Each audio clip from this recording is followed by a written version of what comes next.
한인 여성이 백인 남성에게 심각한 인종차별을 겪은 사건을 SNS에 게재해 한인들을 분노케 하고 있습니다. 미국과 중국의 무역 전쟁이 물가 인상으로 이어져 그 피해가 고스란히 소비자들에게 전해질 전망입니다. 연방정부가 미립국자 전원을 기소하는 무관용 정책을 사실상 포기한 것으로 나타났습니다. ID NYC 소지자가 군부대에서 불법 체류 혐의로 체포돼 논란이 일고 있습니다. 뉴저지 주정부가 표준 시험을 단계적으로 폐지한다고 밝혔습니다. 이상은 이 시각 주요 뉴스입니다. 시청자 여러분 안녕하십니까? KBN 뉴스입니다. 인종차별 공격으로 인한 또 한 명의 한인 피해자가 발생했습니다. 한인 여성이 전철 안에서 백인 남성에게 심각한 인종차별을 겪은 사건을 동영상과 함께 SNS에 게재해 한인들을 분노케 하고 있습니다. 퀸즈에 거주하는 한인 이모 씨는 페이스북에 지난 7일 오후 3시 40분쯤 브루클린 N 전철 코니아일랜드역에서 겪었던 사건을 동영상과 함께 게재했습니다. 이 씨의 머리에 침을 뱉고 거칠게 밀치며 도주하는 백인 남성의 모습이 담긴 영상은 어제 오후 현재 조회수 2만 5천여 회를 기록하며 한인사회의 공분을 사고 있습니다. 이 씨에 따르면 지난 7일 이 씨는 친구 송모 씨와 함께 N 전철을 타고 가던 중 맨하탄 14스트리트 유니온 스퀘어역에서 탑승한 백인 남성이 이 씨 옆자리에 앉으며 이 씨를 향해 너희는 가짜다, 당장 내 나라에서 꺼져라는 등의 발언을 내뱉었고 이어서 과장된 미소를 짓는 등 과잉 행동을 보였다고 합니다. 불편함을 느낀 이 씨 일행은 시청역에서 내리려고 했으나 남성이 뒤따라 내리려고 옆문에 서자 이 씨 일행은 내리지 않았고 이 남성은 그 사실을 모른 채 내렸지만 이 씨 일행이 전철에서 내리지 않은 것을 확인한 남성은 옆 칸으로 다시 승차해 이 씨 일행의 칸으로 되돌아왔습니다. 이후 코니아일랜드역에 도착하자 남성은 이 씨의 머리에 침을 뱉는 공격을 가했고 이 씨가 남성을 붙잡으려 하자 남성은 열차 쪽으로 이 씨를 거칠게 밀치고 도주했습니다. 이 씨는 이 사건을 코니 아일랜드역 내 경찰서에 신고했으며 친구 송 씨가 도망가는 남성을 휴대폰으로 촬영한 동영상과 다른 승객이 찍어둔 사진을 확보해 증거로 제시했습니다. 미국과 중국의 무역 전쟁이 물가 인상으로 이어져 그 피해가 고스란히 소비자들에게 전해질 전망입니다. 트럼프 대통령은 중국에 고통을 주고 미국 소비자들의 고통은 최소화하겠다고 말했지만 현실은 그렇지 못할 것으로 보입니다. 미국의 가게가 벌을 받는 대상이 될 것이라는 비판이 이어지고 있습니다. 지한샘 기자가 전해드립니다. 미국과 중국 두 경제 대국의 무역 전쟁이 본격화되고 있습니다. 앞서 미국이 중국 수입품을 대상으로 발효한 340억 달러 규모의 25% 관세 부과 조치에 중국이 미국산 제품을 대상으로 같은 규모의 보복 관세를 매기기 시작하자 트럼프 대통령은 추가 관세를 경고한 바 있습니다. 어제 미국 무역대표부는 중국 수입품 6,031개 품목을 대상으로 10% 추가 관세를 매길 것이라고 밝혔습니다.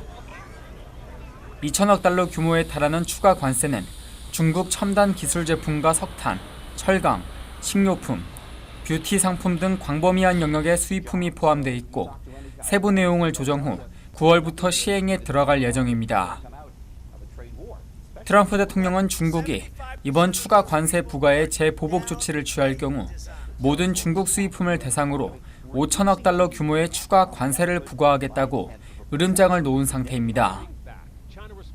중국 상무부는 성명을 통해 미국의 일방적인 관세 부과 조치가 경악스럽다며 국가의 권익을 지키기 위해 보복 조치를 취하고 세계무역기구에 미국을 추가 제소하겠다고 밝혔습니다. 이번 추가 관세 소식에 미국 내에서도 비판의 목소리가 커지고 있습니다. 이번 추가 관세에는 의류, 식료품 등 일상생활에 쓰이는 소비재가 대다수 포함돼 국민들이 느끼게 될 물가 상승폭이 클 것으로 전망됩니다. 미국 소매산업 지도자협회나 상공회의소 등도 이번 추가 관세 조치로 인해 입게 될 피해는 고스란히 미국 국민이 지게 된다며 비판에 나섰고 공화당 소속 오린 해치 상원의원과 케빈 브래디 하원의원 등도 장기적 무역 전쟁으로 번질 수 있는 무모한 조치라고 평가하고 미중 양국이 협력을 통해 무역 불균형 문제를 해결할 수 있도록 해야 한다고 촉구했습니다. KBN 뉴스 지한샘입니다. 연방정부가 미립국자 전원을 기소하는 무관용 정책을 사실상 포기한 것으로 나타났습니다. 연방법원의 제동과 비난 여론에 밀려 국경 체포 이민자들을 석방시키고 있는 것으로 전해졌습니다. LA 타임즈는 어제 연방 정부가 어린 자녀를 가진 국경 체포 이민자의 경우 전자 발찌를 채워 석방하고 있다고 보도했습니다. 연방 정부가 격리된 아동들의 부모 상봉 시한인 어제 국경 체포 이민자들을 자녀와 함께 구금하는 대신 석방 조치에 전원 구금에 기소한다는 무관용 정책을 사실상 포기한 것입니다. LA 연방법원은 9일 미립국 아동들을 장기간 수용할 수 있도록 해달라는 연방 법무부의 요청을 거부했습니다. 이에 따라 연방 법무부는 국경에서 붙잡힌 미립국 아동들을 20일 이상 구금할 수 없게 됐습니다. 앞서 샌디에고 연방법원은 격리 수용된 미립국 부모와 자녀들이 오는 26일까지 만날 수 있도록 할 것을 명령했고 5세 미만 아동들은 10일까지 부모와 만나도록 행정부가 조치를 취해야 한다고 결정한 바 있습니다. 이처럼 연방법원이 무관용 정책에 제동을 걸고 나서면서 격리됐던 미립국 부모와 자녀들이 속속 상봉하고 있습니다. 어제까지 약 500여 명의 미립국 아동들이 부모를 만났습니다. 뉴욕시가 불법 체류자들에게도 신분증을 제공하기 위해 발급하고 있는 ID NYC 소지자가 군부대에서 불법 체류 혐의로 체포돼 논란이 일고 있습니다. ID NYC로 인해 오히려 불법 체류 신분이 노출됐다는 것입니다. 지난 4일 독립기념일에 사위를 만나기 위해 업스테이트 뉴욕 포트 드럼의 군부대를 방문했던 마가리토 실바 부부가 불법 체류 혐의로 이민 구치소에 수감됐다고 NBC 뉴스가 어제 보도했습니다. 뉴욕에서 20년 넘게 살고 있는 실바 부부는 당시 군부대 출입구에서 신분을 확인하던 중 ID NYC를 제시했지만 공식 신분증으로 인정받지 못했고 신원 확인 과정에서 불법 체류 사실이 적발돼 구금됐습니다. 이들 부부는 예전에도 ID NYC를 이용해 군 부대를 방문하고 사위를 만난 적이 있었다고 밝히고 석방을 촉구했습니다. 이들의 구금 사실이 알려지자 ID NYC를 발급받은 뉴욕시 불법 체류자들은 ID NYC로 인해 오히려 불법 체류 신분이 적발돼 추방될 위기에 처해 있다며 ID NYC 사용을 꺼리고 있습니다.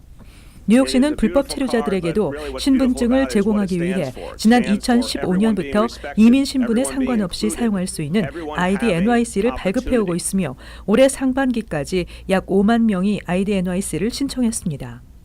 ID NYC를 소지하면 은행 계좌를 열고 뉴욕시 공공건물과 공립학교 등에 출입이 가능하며 각종 문화 혜택을 받을 수 있습니다. 트럼프 대통령이 이달 말 퇴임하는 앤서니 케네디 대법관 후임으로 브렛 캐베너 워싱턴 DC 연방 항소법원 판사를 지명했습니다. 보수 성향인 캐베너 판사가 가세하면 연방 대법원이 보수 쪽으로 더 기울어질 것으로 보입니다.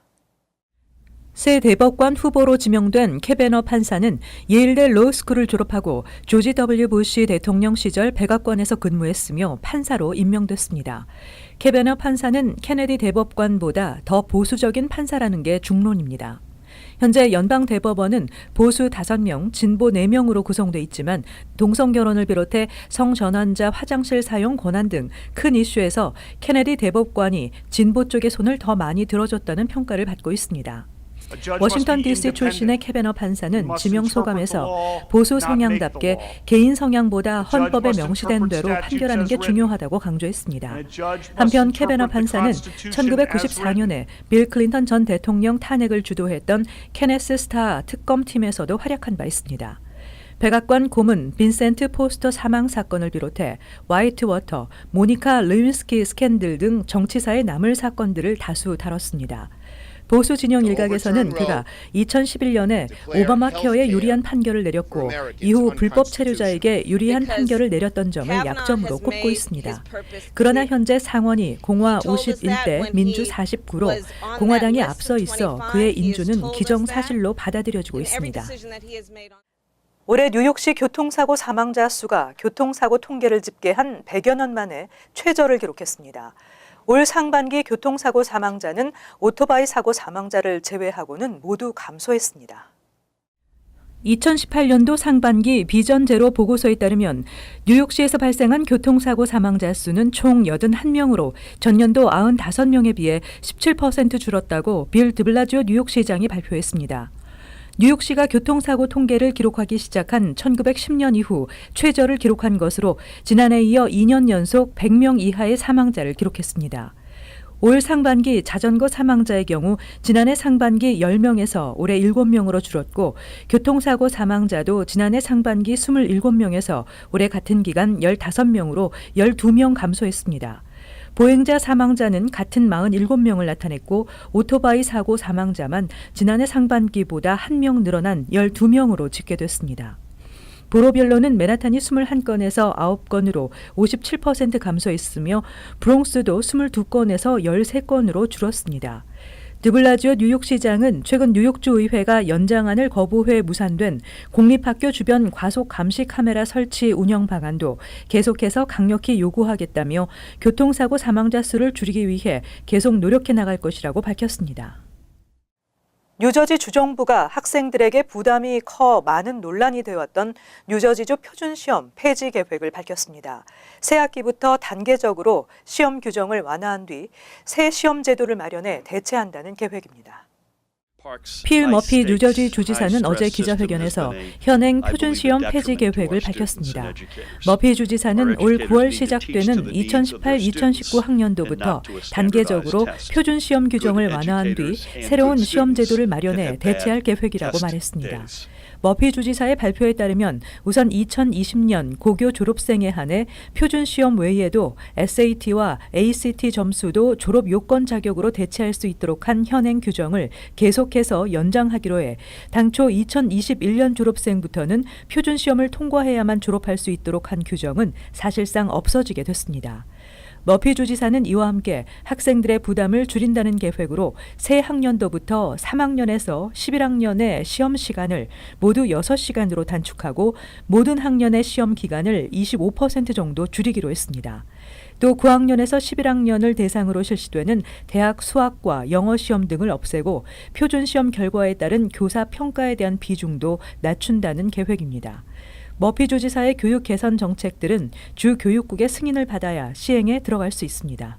한편 현행 표준시험은 크리스 크리스티 전 주지사 재임 당시인 지난 2015년에 도입됐지만 시험 난이도가 높아 학생들의 응시 거부까지 잇따르면서 상당수의 학부모와 교사들이 반대 입장을 보여왔습니다. 올해 안에 시행을 앞두고 있는 푸드트럭 규정 개선안에 포함된 뉴욕 시내 모든 푸드트럭의 위치 추적 장치 부착 의무화와 관련해 논란이 일고 있습니다. GPS가 부착될 경우 자칫 연방 이민당국의 이민자 단속에 악용될 우려가 있기 때문입니다. 뉴욕시 보건국은 푸드트럭도 일반 식당과 마찬가지로 위생 등급을 부착하도록 하고 GPS 부착 의무화 규정을 포함하는 푸드트럭 규정 개선안에 대한 공청회를 9일 개최했습니다. 대부분 푸드트럭 업주들은 위생 등급제에는 찬성하지만 GPS 부착에는 반대하고 있습니다. 일각에서는 프라이버시 침해라는 주장도 제기되고 있습니다. 보건당국은 푸드트럭의 GPS 부착 의무화 규정 도입과 관련해 원활한 인스펙션을 위해 푸드트럭 소재지 파악을 용이하게 하기 위한 것이라고 설명했지만 푸드트럭 업주들은 전체 푸드트럭의 85%가 이민자 출신이라며 GPS 부착으로 푸드트럭 위치 정보가 이민 단속에 악용될 수 있다며 우려를 표하고 있습니다. 이 같은 논란에 대해 시 보건국 측은 GPS를 통해 얻은 위치 정보는 인스펙션을 위해서만 활용될 것이라며 일반 또는 다른 기관에 넘겨주지 않을 것이라고 해명했습니다. 한편 푸드트럭 위생 등급제에 따라 음식물을 파는 모든 형태의 거리 벤더들은 시 보건당국의 위생 검사를 받은 뒤 검사 결과를 부착해야 합니다. 보건국은 한 달 내에 푸드트럭 위생 등급제 최종 규정을 확정한 뒤 시행에 들어간다는 계획입니다.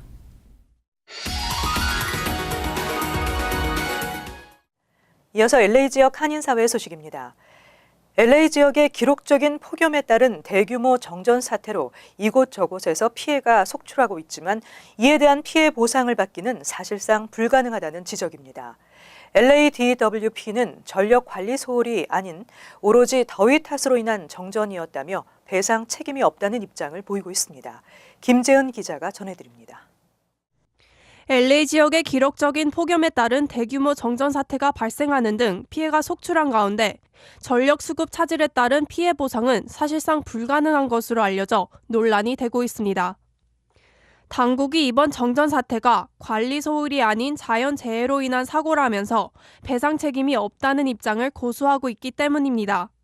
It would take research to know the cause on the outage that affected you, but that is pretty much the rule of thumb. If it's something out of our control, they don't pay on claims. If it's something that we've done wrong, they do.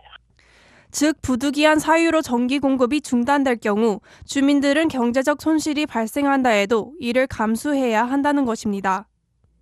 그나마 웹사이트를 통한 보상 청구 프로그램이 마련돼 있지만 절차가 복잡하고 까다롭습니다. 주민들이 정정 피해에 대한 보상 청구를 할 경우엔 당국이 아닌 보험회사를 거쳐야 합니다. 당국의 과실 여부에 대한 법적 공방 역시 오랜 시간이 걸립니다. It would be a decision of our legal department on whether or not we would be able to make a reimbursement due to losses due to an outage. You would need to fill out a claim form and submit it to our legal department. 이번 주까지 무더위가 지속될 것으로 예보된 가운데 또 다른 정전 사태 가능성까지 예상되면서 주민들의 피해만 커지고 있다는 목소리가 높아지고 있습니다. MBC 뉴스 김재은입니다. 오늘 오후 LA의 유명 관광지인 그리피스 천문대 인근에서 산불이 발생해 주민 수천 명이 대피하는 소동이 벌어졌습니다. LA 소방국에 따르면 오늘 오후 2시경 그리피스 천문대 북서쪽에서 발생한 그리피스 파크 산불은 10에이커를 전소시켰으며 천문대와 박물관 등에 있던 방문객 700여 명이 대피했습니다. 이로 인해 오늘 그리피스 천문대는 폐쇄 조치됐습니다. 그리피스 파크 산불은 1시간 30분 만에 진화됐으며 다행히 인명피해는 발생하지 않은 것으로 알려졌습니다. 한편 오늘 북가주 지역인 산타클라라 카운티의 모건힐 지역에서도 2개의 산불이 발생했으며 산불이 빠른 속도로 확산되면서 진화 작업에 어려움을 겪고 있는 것으로 전해졌습니다. 이어서 간추린 소식입니다. 뉴욕과 뉴저지에서 활동 중인 한인 비영리 단체들 중 지난 8년 사이 적어도 105곳이 면세 법인 자격을 상실한 것으로 집계됐다고 미주 한국일보가 보도했습니다. 뉴욕주 82곳, 뉴저지 23곳의 한인 비영리 단체들이 면세 자격을 상실했는데 박탈 사유는 대부분 활동이 부진하거나 지난 3년 동안 연속으로 면세 법인 자격 유지에 필요한 연례 보고서를 제출하지 않았기 때문으로 분석됐습니다.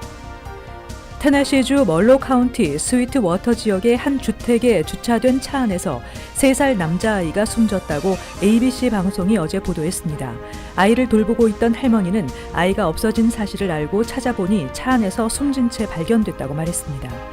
경찰은 아이가 차 안에서 35분 정도 있었던 것으로 추정된다며 뜨거운 태양 아래 차 속이 화씨 104도로 달궈져 있었다고 전했습니다. 이민서비스국은 지난 4월 실시된 2018-2019 회계년도 전문직 취업 H-1B 비자 신청 사전 접수 대상자 추첨 당첨자에게는 스폰서인 고용주 앞으로 수령증 발송이 완료됐다고 밝혔습니다. 수령증 발송 작업이 완료됨에 따라 이민서비스국은 지난 4월부터 중단됐던 쿼터 적용 H-1B 비자 신청에 대한 급행 서비스도 곧 재개할 것으로 전망되고 있습니다. 빌 드블라지오 뉴욕시장은 시형 아파트 18만여 가구 가운데 13만 가구를 대상으로 납성분 페인트 사용 여부를 조사한다고 발표했습니다. 이번 조사는 주택공사와 계약을 체결한 민간업체가 주도하며 기간은 2년 정도가 소요됩니다.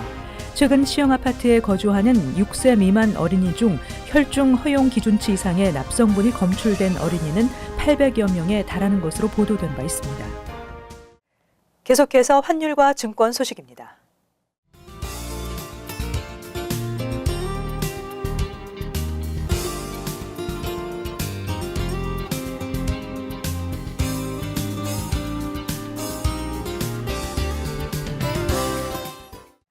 끝으로 날씨 전해드립니다.